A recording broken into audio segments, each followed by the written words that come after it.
Ça fait déjà 2400 ans que la voix prophétique s'est éteinte. Le dernier des prophètes est mort il y a 2400 ans.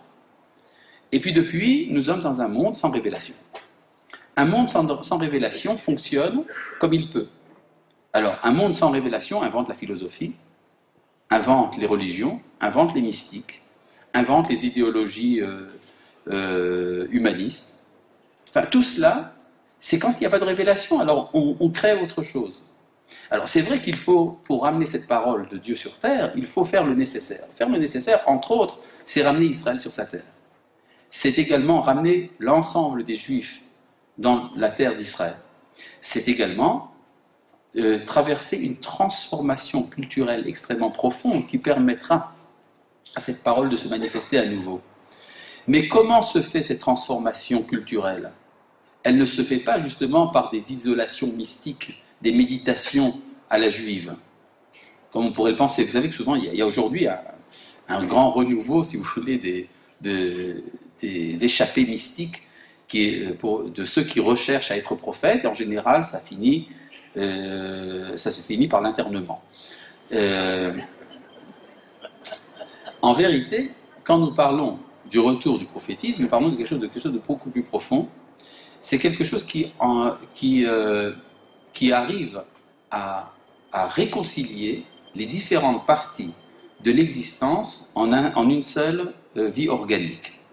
C'est-à-dire, alors que jusqu'à présent, il était très facile de faire une coupure entre le monde du sacré et du profane, en hébreu Kodesh et Chol, la sainteté et le profane, eh bien, on peut dire qu'un monde où la parole de Dieu se manifeste est obligé d'être un monde unitaire. Et donc, ça exige, du point de vue des tenants du Kodesh, de ceux qui sont les dépositaires de la sainteté, de ceux qui étudient la Torah, d'élargir le champ de la sainteté à l'ensemble des manifestations de la vie. Et les manifestations de la vie, ce n'est pas seulement, comme il est d'usage aujourd'hui de penser dans les yeshivot, le fait que nous avons des militaires avec une kippa crochetée. Non, pas du tout, ça ne suffit pas. Il s'agit de l'inclusion de la vie culturelle, artistique, littéraire,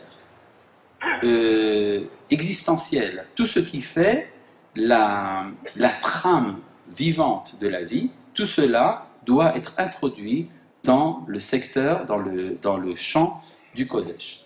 De sorte que la sainteté cesse d'être quelque chose de sectoriel, mais quelque chose qui concerne l'ensemble des manifestations de l'existence. Attention, n'allez pas penser que ça veut dire qu'il faut mettre des mezuzot à la Knesset, parce qu'on pourrait penser que c'est ça le rôle du Kodesh, c'est-à-dire amener saupoudrer un peu de religion les institutions nationales, les institutions culturelles et économiques, et comme ça on aura fait notre travail. Non, c'est pas du tout de ça dont il est question. Il s'agit de restaurer cette puissance de vie qui était celle que notre peuple connaissait à l'époque biblique, qui était que l'ensemble des manifestations de la vie participent de la connaissance du Créateur, et pas seulement l'étude, et pas seulement l'accomplissement des mitzvot. Donc, si vous voulez, nous avons une grande entreprise devant nous qui implique, de notre point de vue, une sorte de synthèse réussie, une réconciliation des différents domaines de l'existence qui, jusqu'à présent, étaient mises de côté et dont on pouvait bien se passer. Eh bien non, aujourd'hui, nous sommes à la recherche du retour de la parole de Dieu parmi nous, de sorte que viendront un jour les nations s'abreuver à la source d'Israël, à Jérusalem, et ainsi amener également la paix et la rédemption universelle, Inch'Allah, b'mira b'amen. Merci de votre attention.